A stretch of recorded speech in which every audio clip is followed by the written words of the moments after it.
Hello दोस्तों, स्वागत है आपका अपने चैनल धर्मेंद्र डिफेंस एकेडमी में। और आज हम आर्मी प्रैक्टिस सेट सीजन की 10वीं क्लास करेंगे जीएस जीके की, जिसमें 30 जीएस के क्वेश्चन होंगे। और इस क्लास से आपको निश्चित पेपर में क्वेश्चन देखने को मिलेंगे, तो पूरी क्लास ध्यानपूर्वक देखेंगे और साथ ही साथ नोट करते चलेंगे। ठीक है, तो हम अपने पहले क्वेश्चन में बढ़ने से पहले हम आपको कल की क्लास का जो लास्ट क्वेश्चन हमने आपके लिए छोड़ा था वो बता दे रहे हैं। कल का जो क्वेश्चन था उसमें बोला गया था कि इवनिंग स्टार किसको बोलते हैं।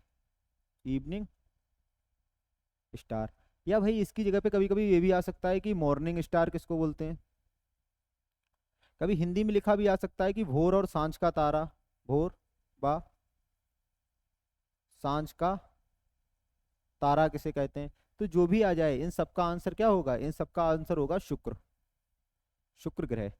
ठीक, शुक्र क्योंकि हमारे सौरमंडल का सबसे चमकीला ग्रह है, इसलिए ये सबसे ज्यादा चमकता है। तो सुबह और शाम के समय जब सूरज की लाइट कम होती है तो यह हमें चमकीला दिखाई देता है, इसलिए इसे हम मॉर्निंग या इवनिंग स्टार के नाम से जानते हैं। ठीक है, अब हम आज के अपने पहले क्वेश्चन पे बढ़ेंगे। आज की क्लास का पहला क्वेश्चन ये रहा कि लक्षद्वीप में शाखा खोलने वाला पहला निजी बैंक कौन सा है। Option A Axis bank, option B HDFC bank, option C Yes bank, option D ICICI bank. ठीक, तो लक्षद्वीप में शाखा खोलने वाला पहला बैंक, देखो लक्षद्वीप में जो शाखा खोली थी पहला निजी बैंक कौन सा था, एचडीएफसी बैंक था, एचडीएफसी बैंक। ठीक, इसने क्या किया, 24 अप्रैल, एक मिनट, मतलब डेट निश्चित नहीं है, अप्रैल, अप्रैल मंथ में, ठीक है, अप्रैल 2024 में शाखा खोली थी, शाखा खोली थी, अप्रैल 2024 में शाखा खोली थी, अप्रैल 2024 में शाखा खोली थी। ठीक है, और इसमें डिटेल में और कुछ नहीं, आगे नेक्स्ट क्वेश्चन बढ़ेंगे हम। नेक्स्ट क्वेश्चन है, नदी के बहाव की दिशा के परिवर्तन के कारण बनी हुई झील को क्या कहा जाता है। तो जब नदी बहती है तो नदी अगर अपने जो दिशा होती है बहाव में उसमें परिवर्तन कर लेती है, तो जहां पर पहले बह रही थी वो जगह रह जाती है और उस जगह पर पानी भर जाता है, तो उसको हम कौन सी झील बोलते हैं ये बोला गया है। तो नदी के बहाव के कारण बनने वाली झील को हम कहते हैं, देखो जैसे ये मान लो इस प्रकार से एक नदी बह रही थी, ठीक है, अब नदी की ये पहले की धारा थी, ठीक, अब मान लो नदी ने ये वाली धारा छोड़ दी और इस तरफ से ऐसे करके बहने लगी, तो इसके जो बीच में यहाँ पर क्या भर जाएगा, जल भर जाएगा, ये वाला जल भर जाएगा, और इस झील को हम बोलेंगे गोखुर झील, गोखुर झील, इस झील को हम गोखुर झील कहते हैं। तो नदी के द्वारा बनने वाली झीलों को हम गोखुर झील कहते हैं, तो इसका ऑप्शन क्या हो जाएगा, ऑप्शन डी गोखुर झील। इसका एग्जाम्पल लिखेंगे, एग्जाम्पल लिख लो, जैसे बूलर झील, बूलर झील।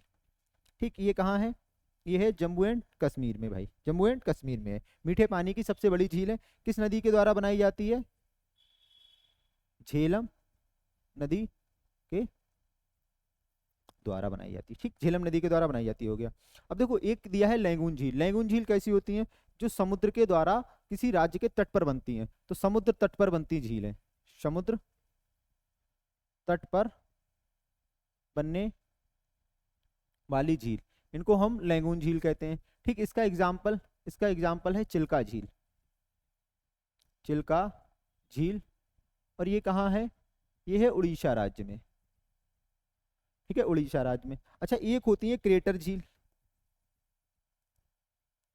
क्रेटर झील, तो क्रेटर झील क्या है, क्रेटर झील है जो उल्का पिंड के गिरने से गड्ढा बनता है, ठीक है, उल्का पिंड के गिरने से बनने वाला गड्ढा, उल्का पिंड के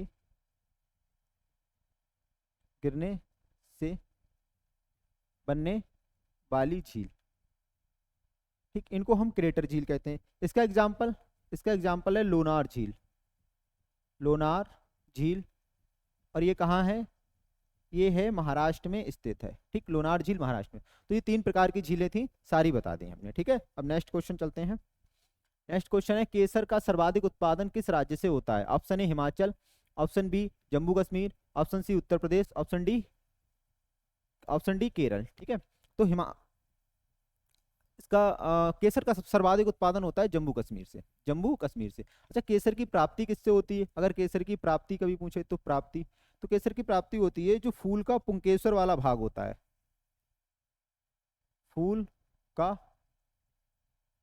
पुंकेसर भाग, पुंकेसर भाग, इससे क्या होता है, इससे प्राप्ति होती है केसर की। ठीक है, अच्छा उत्तर प्रदेश किसका सर्वाधिक उत्पादन करता है, उत्तर प्रदेश में लिख लेंगे, उत्तर प्रदेश देखिए, उत्तर प्रदेश गेहूं हो गया, ठीक, आलू हो गया,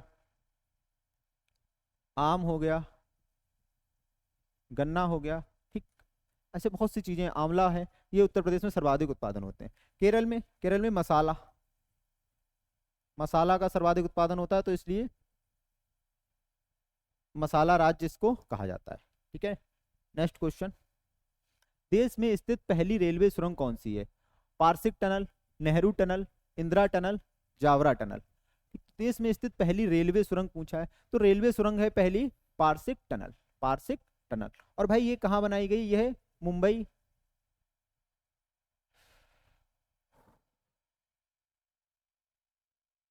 मुंबई से थाणे मार्ग पर है, मुंबई से थाणे मार्ग पर है, मुंबई से थाणे मार्ग पर है। कब बनाई गई थी ये बनाई गई थी 1873 में। और इसकी लंबाई कितनी है? तो इसकी लंबाई है 1.3 किलोमीटर। अब हम इसी के साथ लिख लेंगे, इसी के साथ लिखेंगे कि रेलवे की सबसे लंबी सुरंग कौन सी है? रेलवे की सबसे लंबी सुरंग, ठीक, तो रेलवे की जो सबसे लंबी सुरंग है, इसका नाम है अटल सुरंग।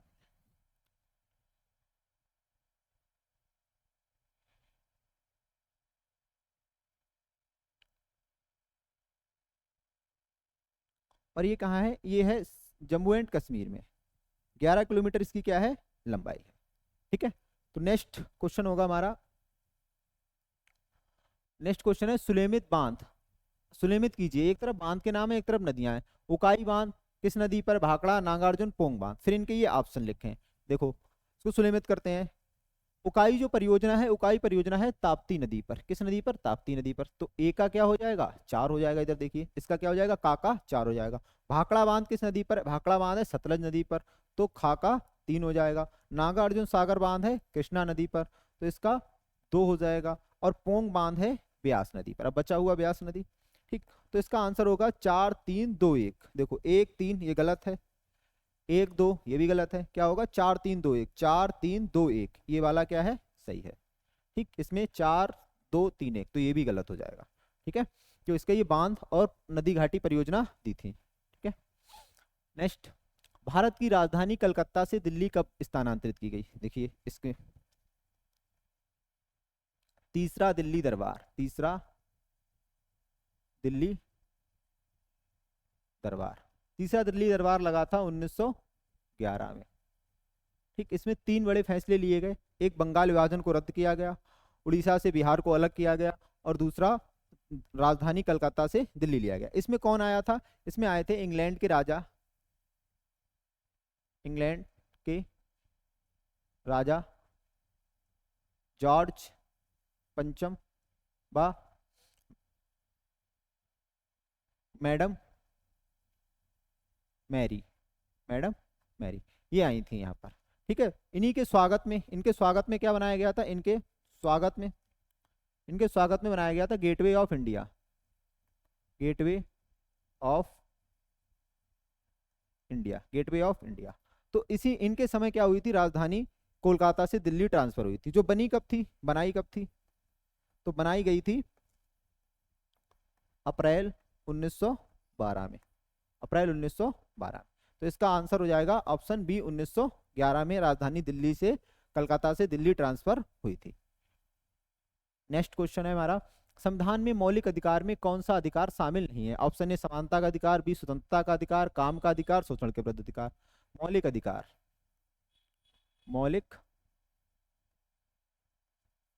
अधिकार भाग 3 में, और कहां से कहां तक है? आर्टिकल 12 से 35 तक। ठीक है, मौलिक अधिकार है। कितने प्रकार के हैं? 6 प्रकार के हैं, 6 प्रकार के हैं, और यूएसए से लिए गए हैं।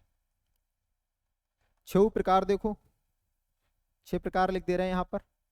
पहला प्रकार है समानता का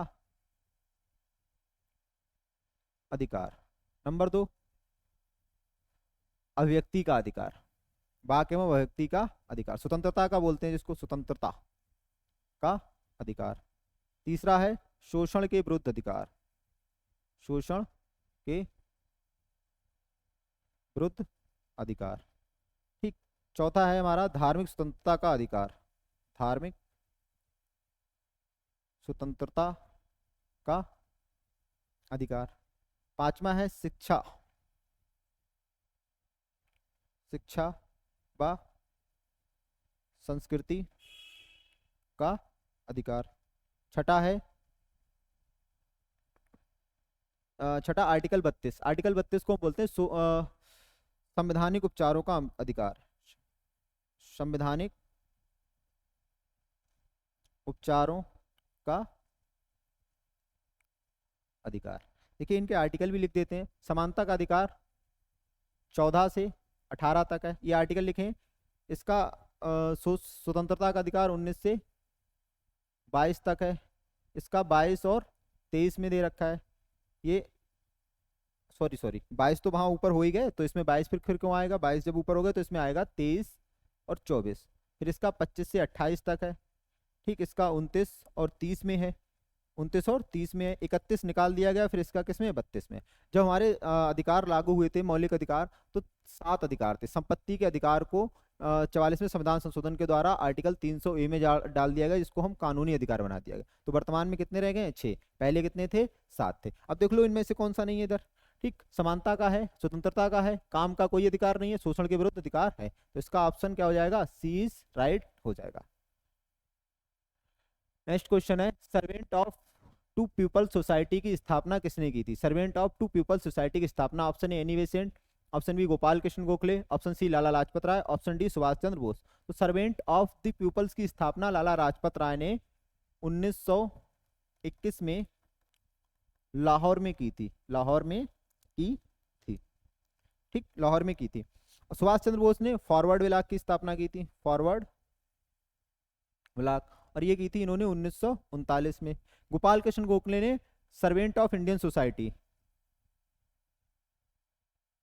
servants of India society, servant of India society की स्थापना 1905 में पुणे में की थी, पुणे में की थी। ठीक है, पुणे में की थी। तो ये लिख लें। एनी बेसेंट ने बाल गंगाधर तिलक के साथ होम रूल लीग आंदोलन चलाया था, कोई सोसाइटी वगैरह की स्थापना नहीं की थी। पानीपत का तीसरा युद्ध कब हुआ था। ठीक। देखो पानीपत, पानीपत का युद्ध, पानीपत का युद्ध, पानीपत का पहला युद्ध हुआ था 1526 में। ठीक। सेकंड वाला हुआ था 1556 में। ठीक। और ये थर्ड वाला जो हुआ था, ये हुआ था 1761 में, 1761 में। ठीक है। और ये किसके किसके मध्य हुआ था, ये हुआ था अहमद शाह अब्दाली वर्सेस मराठा, जिसमें मराठाओं की क्या हुई थी, हार हुई थी, अहमद शाह अब्दाली जीत गया था। तो इसका ऑप्शन क्या हो जाएगा, ऑप्शन डी 1761 में पानीपत का तृतीय युद्ध हुआ था। पहला वाला हुआ था बाबर और लोधी के मध्य, दूसरा वाला हुआ था हेमू और अकबर के मध्य। ठीक है। निम्न में से कौन सा राज्य तटसीमा नहीं लगाता है। तो निम्न में से कौन सा राज्य तटसीमा नहीं लगाता है, आंध्र प्रदेश, केरल, तेलंगाना, तमिलनाडु। तट रेखा का मतलब समुद्र से रेखा, तो समुद्र से रेखा लगाने वाले, समुद्र, समुद्र से लगने वाले राज्य, समुद्र से लगने वाले राज्य भाई 9 हैं। देखो 9 राज्य। Number 1 Gujarat, number 2 Maharashtra, number 3 Goa, number 4 Karnataka, number 5 Kerala. ठीक। ये लगते हैं पश्चिमी तट से, और पूर्वी तट वाले इधर लिख देते हैं 5 तमिलनाडु। ठीक। 6 आंध्र प्रदेश, 7 उड़ीसा। ठीक। 8 इसमें कौन सा एक रह गया, तमिलनाडु। अच्छा नंबर गलत हुए हैं, रहा कोई नहीं, नंबर गलत हो गए हैं, ठीक है, क्रम गलत हो गया है। 6 तो यहाँ, 5 यहाँ हो गया था, 6 होगा, 7 होगा, 8 होगा, और ये होगा 9, पश्चिम बंगाल। ठीक है, पश्चिम बंगाल, ये 9 राज्य हैं जो समुद्र से सीमा लगाते हैं। अब इसमें देखो कौन कौन सा नहीं होगा। आंध्र प्रदेश है, लगता है, केरल लग रहा है, ठीक, तेलंगाना ये नहीं होगा, ठीक, तमिलनाडु भी लग रहा है, तो तेलंगाना इसका क्या हो जाएगा, राइट आंसर हो जाएगा। नेक्स्ट क्वेश्चन पे बढ़ते हैं हम। नेक्स्ट क्वेश्चन होगा, भारतीय राष्ट्रीय कांग्रेस के प्रथम अध्यक्ष कौन थे? एओ हूँ, दादा भाई नौरोजी, सुरेंद्र नाथ बनर्जी, डब्ल्यू सी बनर्जी। देखो कांग्रेस, भारतीय राष्ट्रीय कांग्रेस पूरा नाम था, केवल कांग्रेस लिखा है। स्थापना, स्थापना इसकी हुई थी 28 दिसंबर 1800 1885, 1885। किसके द्वारा हुई थी? ए ओ ह्यूम के द्वारा, एओ ह्यूम ने की थी, ठीक है, एओ ह्यूम ने की थी। और एओ ह्यूम कहाँ के रहने वाले थे? स्कॉटलैंड के रहने वाले थे, स्कॉटलैंड के रहने वाले थे। कभी पूछता है कि कांग्रेस किसके दिमाग की उपज थी, तो इस समय वायसराय, तो इस समय वायसराय था डॉफ्रिन, इस समय वायसराय था डॉफ्रिन, इसी के दिमाग की क्या थी, उमस थी। इसका पहला अधिवेशन, पहला अधिवेशन जो हुआ था वो हुआ था मुंबई में, मुंबई में, जिसके जो अध्यक्ष हैं, इसके अध्यक्ष बने थे डब्ल्यू सी बनर्जी, यानी बोमेश चंद्र बनर्जी, बोमेश चंद्र बनर्जी। ठीक है, इनका पूरा नाम होता है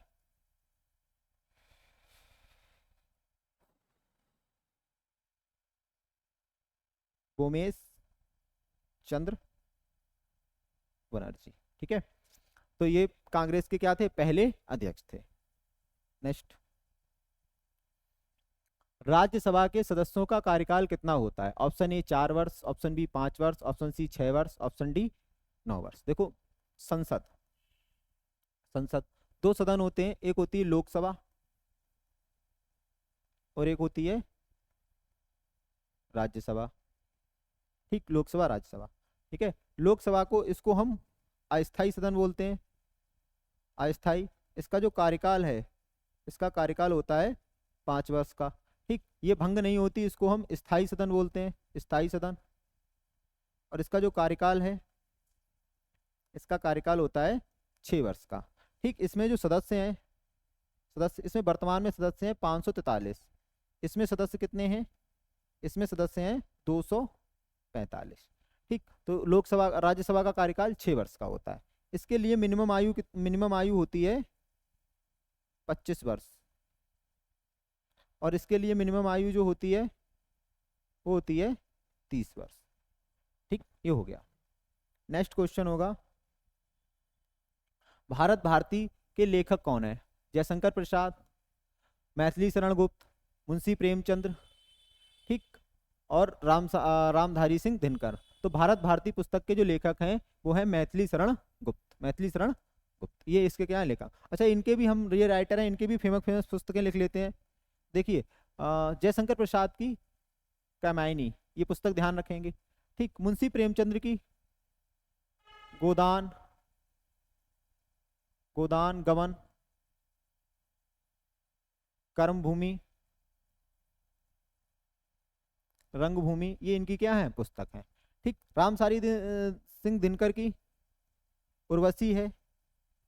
ठीक, उर्वशी, हाँ एक इनकी उर्वशी है, रेणुका है।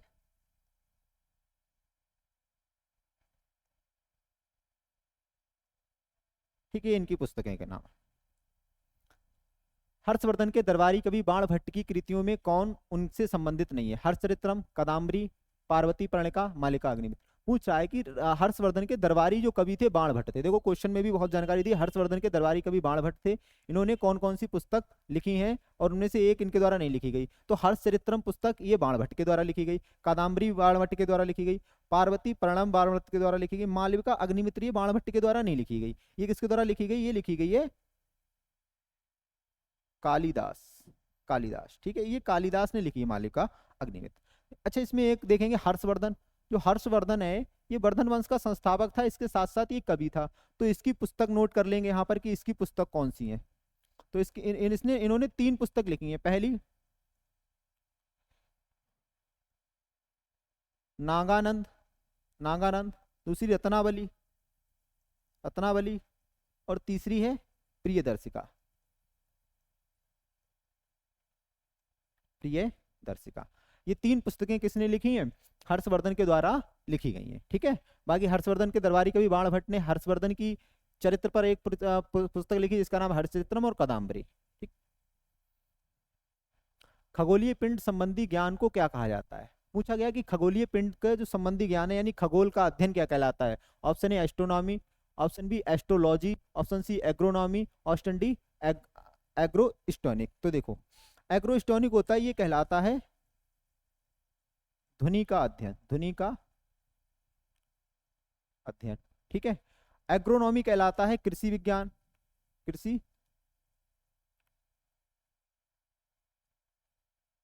विज्ञान। ठीक, और एस्ट्रोलॉजी कहलाता है ज्योतिष विज्ञान,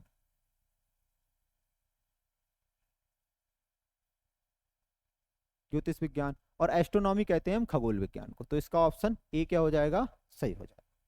ठीक है, नेक्स्ट क्वेश्चन है हमारा, किस भारतीय राज्य की प्रथम महिला राज्यपाल बनी? किस भारतीय राज्य की प्रथम महिला राज्यपाल बनी?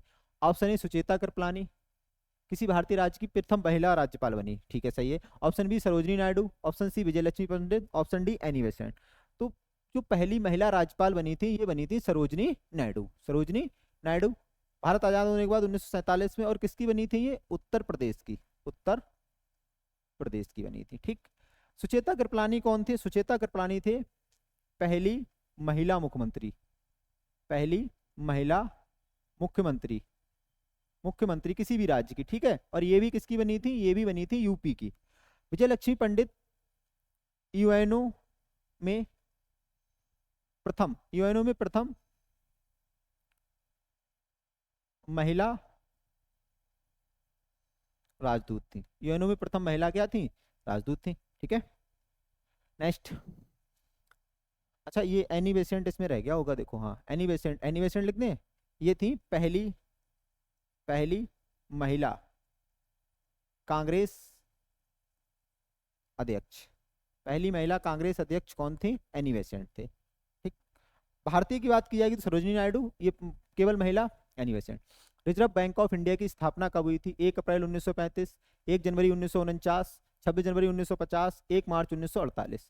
तो रिजर्व बैंक इंडिया, आरबीआई, इसका जो एक्ट है, इसका एक्ट है 1934 का।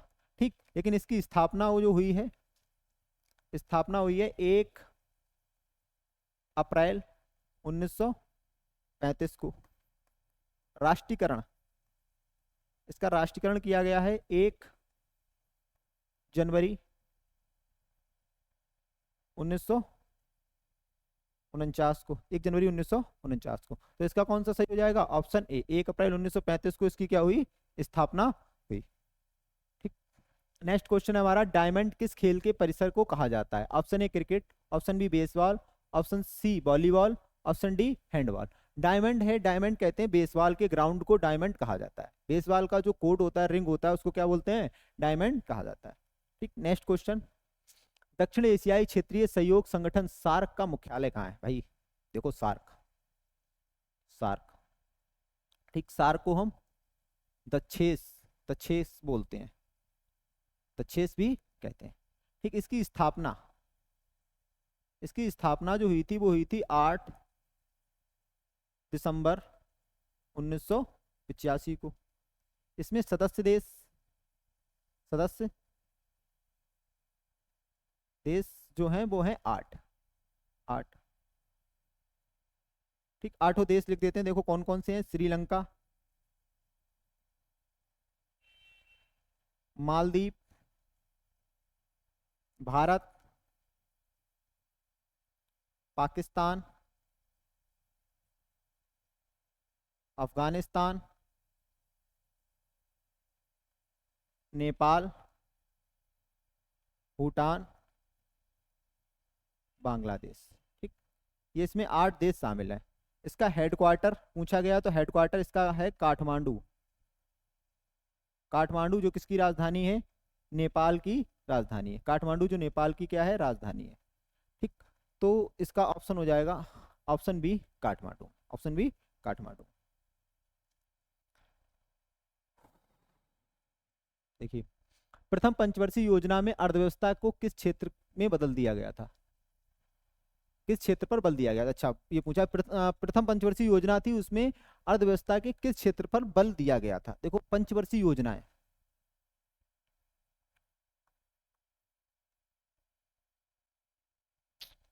एक मिनट, पंचवर्षीय योजना है, 5 वर्षों के लिए योजनाएं बनाई जाती थी, ठीक। जिसमें से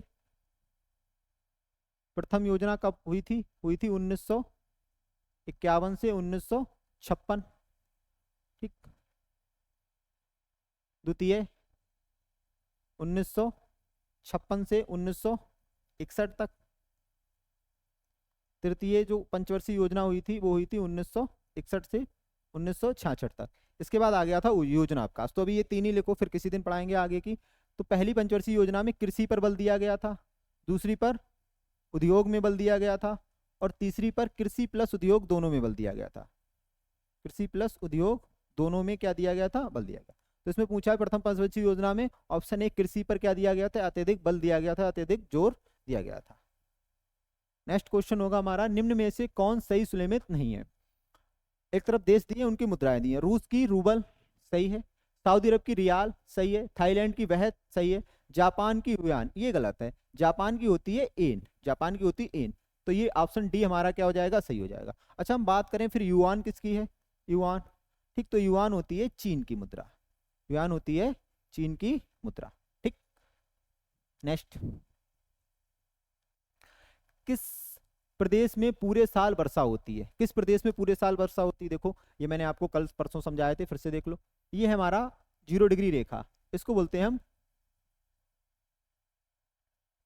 भूमध्य रेखा, ठीक। तो यहाँ पर गर्मी रहती है, पूरे वर्ष गर्मी रहती है यहाँ पर, तो पूरे वर्ष यहाँ पर गर्मी रहती है, इसलिए यहाँ पर पूरे वर्ष संवहनी वर्षा होती रहती है। तो इसका ऑप्शन देखो, ये भूमध्य सागरीय, इसमें सागरीय है तो ये नहीं होगा। भूमध्य भूमध्य भूमध्य रेखीय होता तब हो जाता, भूमध्य रेखीय, लेकिन भूमध्य सागरीय। विषुवत रेखीय, हाँ, तो भूमध्य रेखा को विषुवत लाइन, इक्वेटर लाइन या 0 डिग्री अक्षांश कहते हैं। तो ये वाला ऑप्शन बी इसका क्या हो जाएगा, सही हो जाएगा, ठीक। क्योंकि देखो भाई, जो भूमध्य रेखा होती है इस पर पूरे वर्ष भर मौसम क्या रहता है, गर्म रहता है, गर्मी रहती है। तो लगभग यहाँ पर रोज 2 से 4 बजे के बीच उमस बनती है, और उमस में संवहनी वर्षा हो जाती है। तो पूरे वर्ष भर वर्षा कहाँ होती है, भूमध्य जो रेखा का क्षेत्र होता है वहां पर पूरे वर्ष वर्षा होती है।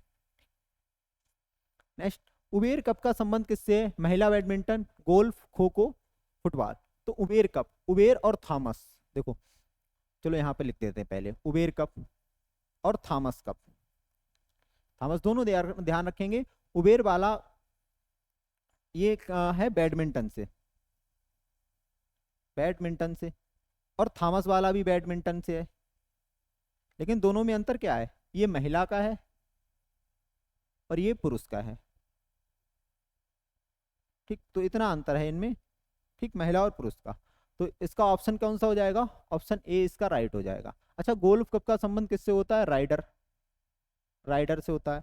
खो खो का, खो खो का कोई कप नहीं होता। फुटबॉल का आप डूरंट लिख लो, डूरंट कप एशिया का सबसे पुराना कप है, ठीक। कोपा कप, बहुत से कप हैं। अखिल फुटबॉल का कोई कप नहीं है, एक चैंपियनशिप होती है, वर्ल्ड चैंपियनशिप, जिसको अखिल भारतीय खो खो चैंपियनशिप बोलते हैं, अखिल भारतीय खो खो चैंपियनशिप, अखिल भारतीय खो खो चैंपियनशिप कहा जाता है, ठीक। केरल के तट को क्या कहा जाता है, ऑप्शन ए कोंकण तट, ऑप्शन डी बी मालाबार तट, ऑप्शन सी कोरोमंडल तट, ऑप्शन डी ये सभी। देखो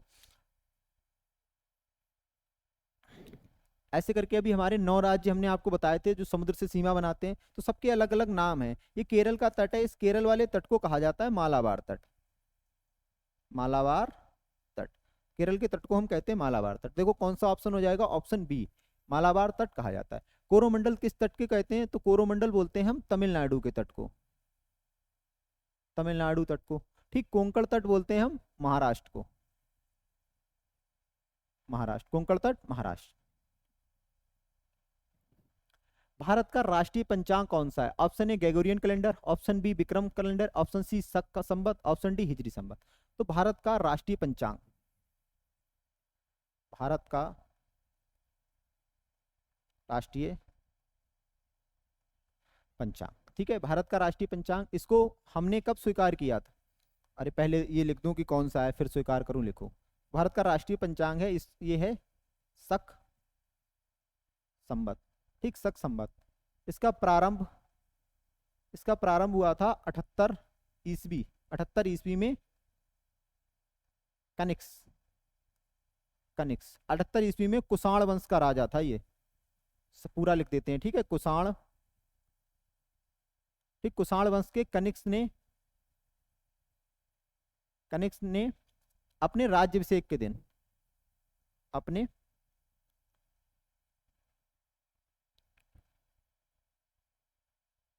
राज्याभिषेक के दिन इसको क्या किया था? प्रारंभ किया था, ठीक है। इसको हमने कब स्वीकार किया राष्ट्रीय कैलेंडर के रूप में? तो हमने जो स्वीकार किया हमारे देश के संविधान ने, तो इसको किया गया 1957 में, 1957 में स्वीकार किया गया। तो ऑप्शन कौन सा हो जाएगा इसका? शक संवत। अच्छा, विक्रम संवत कब स्टार्ट हुआ? तो विक्रम संवत स्टार्ट हुआ था 57 ईसा पूर्व, 57 ईसा पूर्व। और किसने स्टार्ट किया था ये किया था विक्रमादित्य, विक्रमादित्य ने, ठीक। ग्रेगोरियन कैलेंडर आज का वर्तमान कैलेंडर जो सबसे ज्यादा यूज होता है, जिसमें जनवरी फरवरी में मंथ आते हैं। हिजरी कैलेंडर ये ईसाई धर्म से संबंधित है, सॉरी हिजरी कैलेंडर ईसाई नहीं, इस्लाम धर्म, इस्लाम धर्म से संबंधित है इसका, ठीक। नेक्स्ट, कौन सा नगर डेन्यूब नदी के किनारे, डेन्यूब नदी के तट पर स्थित नहीं है? ठीक, तो डेन्यूब नदी, डेन्यूब नदी मैंने आपको पढ़ाई होगी भाई। डेन्यूब नदी जो है वो यूरोप की सबसे लंबी, यूरोप की दूसरी सबसे लंबी नदी है, दूसरी सबसे लंबी नदी है, ठीक। पहली नदी कौन सी है? बोलगा है। और डेन्यूब नदी की एक विशेषता और है कि यह सर्वाधिक देश, यह सर्वाधिक देशों, और कितने? 10 सर्वाधिक देशों यानी 10 देशों से होकर गुजरती है, होकर गुजरती, सर्वाधिक देश 10 देशों से होकर गुजरती है।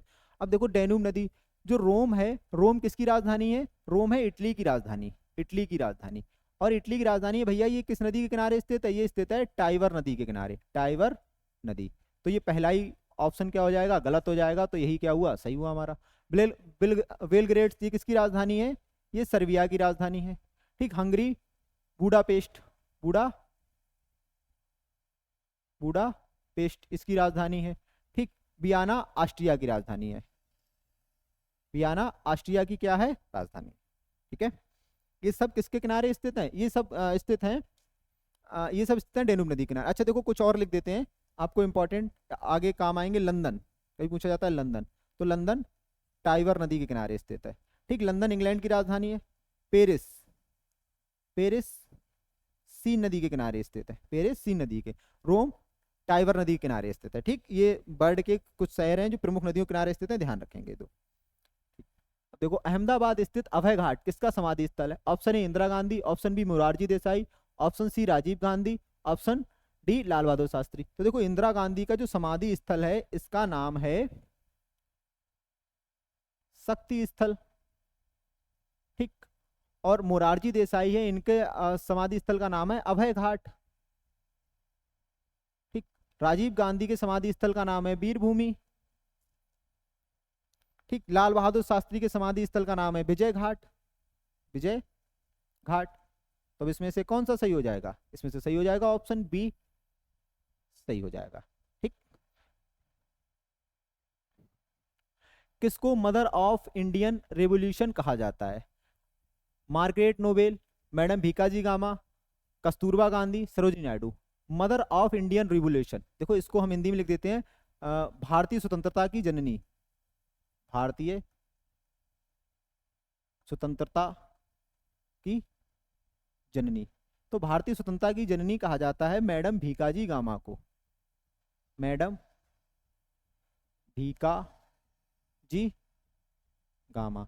इन्होंने क्या किया था? मैडम भीकाजी कामा ने जर्मनी के स्टुअर्ट गार्ड में, जर्मनी के स्टुअर्ट गार्ड में 1907 में तिरंगा फहराया था, तिरंगा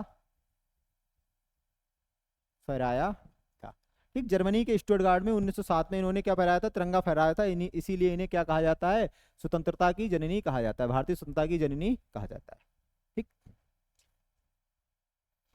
गुट निरपेक्ष आंदोलन का पहला सम्मेलन कहाँ हुआ था? गुट निरपेक्ष आंदोलन का पहला सम्मेलन कहाँ हुआ था? Option A Bharat, option B चीन, option C Belgrade, option D Japan. गुट निरपेक्ष देश के देखो क्या थे, शीत युद्ध चल रहा था, तो भारत दुनिया में दो बड़ी शक्तियां थी, एक रूस थी, एक अमेरिका थे। तो जो रूस की तरफ रहते थे उनको दूसरी दुनिया के लोग, जो अमेरिका की तरफ रहते थे उनको पहली दुनिया के लोग कहा जाता था। कुछ देश ऐसे थे जो किसी की तरफ नहीं रहते थे, उनको बोलते थे गुट निरपेक्ष देश। और इन्हीं देशों ने मिलकर एक सम्मेलन किया था सबसे पहले, जो कहाँ हुआ था?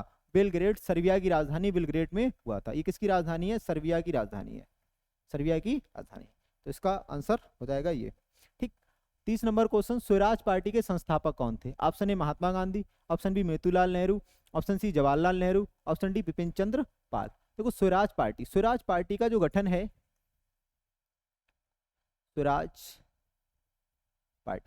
पार्टी का गठन 1 जनवरी 1923 में हुआ था, 1923 में हुआ था। और किसने किया था? ये दो लोग थे इसमें, मोतीलाल नेहरू मोतीलाल नेहरू